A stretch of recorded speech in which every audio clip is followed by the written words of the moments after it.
मेरे प्यारे भाइयों, रात को मुझे कोई अब से 6 घंटे पहले अचानक पाकिस्तान से मेरे अपने ज़राए हैं काफ़ी सारे, उनसे खबर मिली थी कि हामिद मीर शायद गिरफ़्तार हो गया। तो उसी वक्त मैंने वीडियो को अपलोड कर दिया। लेकिन अभी जब सुबह ऑफिशियल टाइम शुरू हुआ है पाकिस्तान में, तो उधर से मुझे बेशुमार मेरे ख़बरों के ज़राए ऐसे भी हैं कि जो ऑफिशियली काम करते हैं और जो मुझे पक्की खबरें देते हैं, तो उन्होंने इन खबरों की तरदीद की है।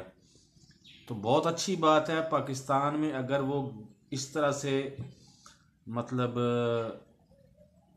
पुरस्रार तरीके से गायब किया जाता या उठा लिया जाता, जिस तरह से गिरफ्तारी वो रात की वो बता रहे थे, तो ये पाकिस्तान के हक़ में इसलिए बेहतर ना होता कि आलमी बरादरी को उंगलियां उठाने का मौका मिल जाता कि पाकिस्तान में इज़हार राय की आज़ादी नहीं है और ये नहीं है और वो नहीं है।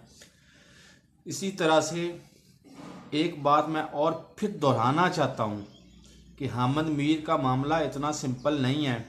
आप देखें, 24 घंटे के अंदर अंदर हामिद मीर ने उधर मुजाहरा भी कर दिया, मुतनाज़िया तकरीर भी कर दी, और उसके बाद उसने BBC को इंटरव्यू भी दे दिया। उसी 24 घंटे के अंदर अंदर जियो से उसको गैर मुअय्यना मुद्दत के लिए फारिग कर दिया गया। तो ये सारी की सारी आपको मैं कबल वक्त इतला दे रहा हूँ कि ये सारी की सारी कहानी जो है वो हामिद मीर की और जियो की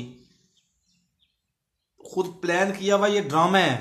तो इस ड्रामे से बचें और बड़े ट्रांसपेरेंट तरीके से फ्री इंक्वायरी करें। ये मुझे यकीन है, पूरा यकीन है, मुझे पता है, अच्छी तरह से पता है कि पाकिस्तान के गुमनाम हीरोज़ इसमें 110% बेकसूर हैं। लेकिन इसको अंजाम पे पहुंचाने के लिए बहुत एहतियात की ज़रूरत है। बड़ा ही ट्रांसपेरेंट तरीके से इसको ट्रायल करें ताकि किसी को उंगली उठाने का मौका ना मिल सके कि जी पाकिस्तान में इंसानी हकूक़ की खिलाफ वर्जी होती है तो फलां होता है, तो ये होता है, तो वो होता है। ये मौका नहीं मिलना चाहिए।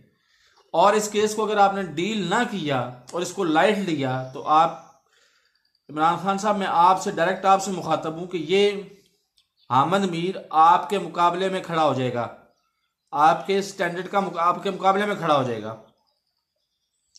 तो उम्मीद है कि आप इस चैनल को एक तो सब्सक्राइब करें ताकि आपको लम्हा बलम्हा अपडेट इस बारे में मिलती रहें, और सेकंड ऑफ देम इस खबर को ज़्यादा से ज़्यादा लोगों में शेयर करें, और साथ लगे कि बेल आइकॉन को प्रेस करके उसकी ऑल नोटिफिकेशन को ऑन कर दें ताकि हर आने वाली वीडियो आपको मिलती रहे।